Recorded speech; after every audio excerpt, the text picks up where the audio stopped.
ایک شخص کی آواز اچھی ہے وہ گلوکار بن گیا، دوسرے کی آواز اچھی ہے وہ نعت خوان بن گیا۔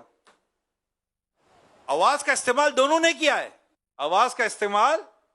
دونوں نے کیا ہے، دونوں کی آواز ہے۔ کئی گلوکار نعت خوان بنے، انہوں نے نعتیں پڑھی، آواز وہی تھی، بس ان کو یہ سمجھ میں آ گئی کہ یہ اللہ پاک کی نعمت ہے، یہ آواز میں اسے اللہ اور اس کے رسول کی رضا کے لیے استعمال کروں گا، نہ کہ اس کی نافرمانی کے لیے۔ کوئی لکھتا ہے، خطاطی کرتا ہے، اس کو اچھی،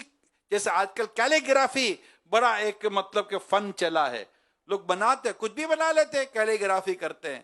کوئی اس فن کو رب کی رضا کے کاموں کے لیے، اپنے رب کے نام کو لکھنے کے لیے استعمال کرتا ہے، خوبصورت انداز سے اللہ پاک کا نام لکھتا ہے، خوبصورت انداز سے پیارے مصطفیٰ کریم صلی اللہ علیہ وسلم کا نام لکھتا ہے، خوبصورت انداز سے صلی اللہ علیہ وآلہ وسلم لکھتا ہے، اللہ اور اس کے رسول کا نام لکھتا ہے، اور اچھی اچھی باتیں کوئی اپنی قلم کے ساتھ لکھتا ہے اور لکھا ہوا رکھتا ہے، انشاءاللہ اس کو ثواب ملے گا۔ اور کوئی اسی فن کو ایک ایسی جگہ یوٹیلائز کرتا ہے جو اس کے لیے شرعاً جائز نہیں تھا۔ میں اس کی مثالیں نہیں دینا چاہتا آپ کو، قلم اس کے پاس بھی تھی، قلم اس کے پاس بھی تھی، مگر اس نے اس دی ہوئی نعمت کو رب کی رضا کے کاموں میں، رب کی خوشی کے کاموں میں استعمال کیا، اور اس نے رب کی ناراضی کے کاموں میں استعمال کیا۔ یہی کسی کے پاس عہدہ ہوتا ہے، کسی کے پاس منصب ہوتا ہے، کسی کے پاس پاور ہوتا ہے، وہ اسی پاور کو، اسی منصب کو، اسی عہدے کو اللہ پاک کے رضا کے کاموں میں استعمال کرتا ہے، اور کوئی اس کے اگینسٹ استعمال کرتا ہے۔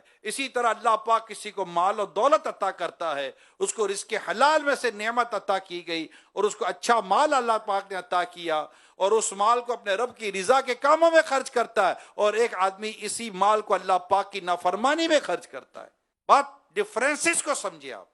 میں فرق کو واضح کر رہا ہوں۔ آنکھیں ہیں، کوئی گناہ کر کے آنکھوں والی نعمت کی ناشکری کر رہا ہے، گناہ کر کے، اور کوئی نیکی کر کے اس کا شکر ادا کر رہا ہے۔ تو نعمتوں کا شکر ادا کرنا اور اس بات کا ڈر رکھنا کہ قیامت کے حساب قریب ہے، مجھے قیامت کے دن کھڑا کیا جائے گا، مجھ سے پوچھا جائے گا بتا تم نے کیا کیا، میں کیا جواب دوں گا۔ ہم میں سے ہر ایک کو اپنے رب سے ڈرنا چاہیے۔ ثم لتسألن یومئذ عن النعیم، سورہ تکاثر کے اندر واضح ہوا، پھر تم سے تمہاری نعمتوں کے بارے میں سوال ہوگا، یعنی نعمتوں کے بارے میں پوچھا جائے گا۔ ہم اللہ پاک سے دنیا اور آخرت کی عافیت اور راحت کا سوال کرتے ہیں، مگر اے لوگوں ذرا سوچو، جو تم سے تمہاری نعمت کے بارے میں پوچھا جائے گا، تم اس وقت اپنے رب کی نعمت جو تمہیں اللہ نے عطا کی کیا جواب دو گے؟